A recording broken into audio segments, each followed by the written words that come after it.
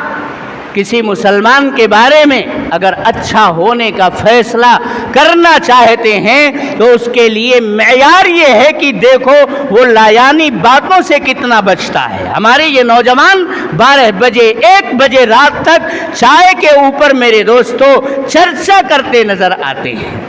ہوٹلوں کے اوپر چوراہوں کے اوپر کھڑے نظر آتے ہیں۔ یہ بے صلاحیت نہیں ہے، ان کے اندر طاقت ہے، ان کے اندر قوت ہے، ان کی عقلیں روشن ہیں، ان کے دماغ ابھی بھرپور، ان سے کام لیا جا سکتا ہے، لیکن نہیں میرے دوستو، تو پھر صورتحال کیسے تبدیل ہوگی؟ صرف غیروں کی منصوبہ بندی نے ہم کو اس ذلت اور پستی میں نہیں ڈھکیلا ہے، ہماری میرے محترم بزرگوں اور دوستوں غفلت نے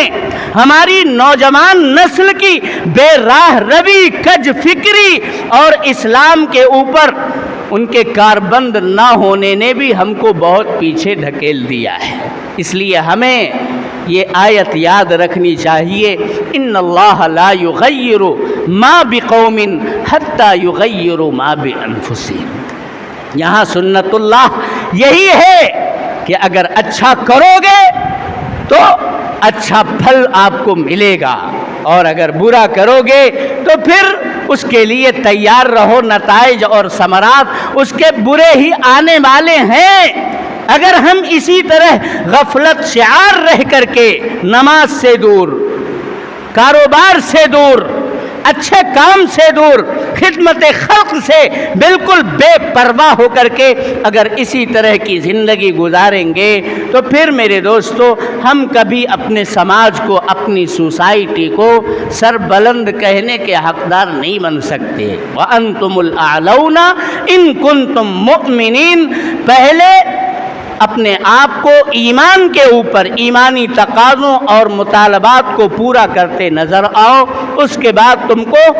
سربلندی دینا، سرخروئی دینا اللہ تبارک و تعالیٰ کا کام ہے۔ تو میں اپنے نوجوان بھائیوں سے، نوجوان ساتھیوں سے یہ کہوں گا کہ اللہ نے جو یہ وقت آپ کو دیا ہے، جو طاقت اور صلاحیت آپ کو دی ہے، اسے دین کے کاموں میں، دین کی دعوت میں، دین کی تبلیغ کے لیے، دین کی تعلیم کے لیے یا تعلیم گاہوں میں پڑھنے والے بچوں کی کفالت کے لیے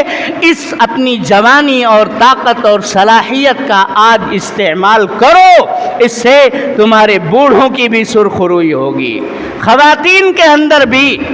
سرخروئی آئے گی، پورے گھر گھرانے، سماج اور معاشرے کے اندر بھی سرخروئی آئے گی۔ ہمارا نوجوان گھومتا پھرتا ہے جی، کہیں ڈرگس لے رہا ہے، کہیں العیاذ باللہ شراب پیتا ہوا ہمارا نوجوان نظر آتا ہے، کہیں نشہ آور گولی کھاتا ہے۔ نشے کی لعنت میں جب بندہ گرفتار ہوتا ہے تو اس کو یہ فرق کرنا مشکل ہو جاتا ہے کہ کیا سفید ہے، کیا سیاہ ہے،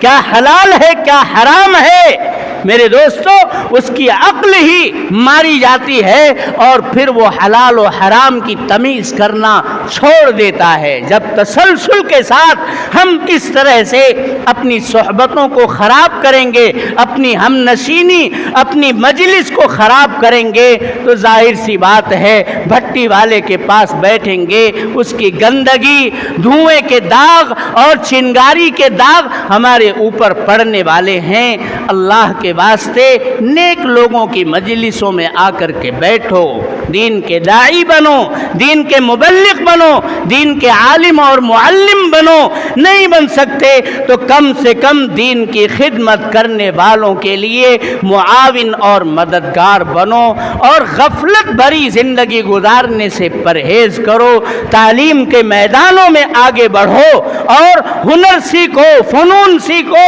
آگے بڑھو۔ دنیا نے میرے دوستو اپنا مقام کہاں سے کہاں بنا لیا اور ہم مسلسل پچھڑتے چلے جا رہے ہیں۔ اللہ ہماری نوجوان نسل کو سنبھلنے کی توفیق مرحمت فرمائے، اور تمام بزرگوں کو، تمام سرپرستوں کو اپنی نوجوان نسل کی مکمل نگہداشت رکھ کر کے ان کے شب و روز پرکھنے کی توفیق مرحمت فرمائے۔ ذمہ داروں نے چھوڑ دیا بالکل شتر بے مہار کی طرح ہمارے بچے کہاں جاتے ہیں، کس کے ساتھ بیٹھتے ہیں، کیا کرتے ہیں، کوئی فکر نہیں ہے۔ پھر وہی بچے وبال جان بن کر کے اسی دنیا میں ماں باپ کے لیے سوہان روح بن کر کے کھڑے ہو جاتے ہیں۔ جب دین کی تعلیم نہیں ہوگی، اسلامی تربیت سے وہ نا آشنا ہوں گے تو وہ کیا جانے باپ کا کیا مقام ہے، ماں کا کیا مرتبہ ہے، بہن بھائیوں کے ساتھ کیسا سلوک کرنا چاہیے، عام انسانوں کے ساتھ کیا برتاؤ ہونا چاہیے، وہ سب کچھ فراموش کر کے صرف اپنی لذت، اپنی خواہش کو پورا کرنے کے لیے کسی بھی حد تک جائیں گے۔ اللہ ہم سب کی حفاظت فرمائے اور پوری فکر مندی کے ساتھ اسلامی معاشرے کو ایمانی اور اسلامی حقیقت میں معاشرہ بنانے کی توفیق عطا فرمائے۔ وآخر دعوانا ان الحمدللہ۔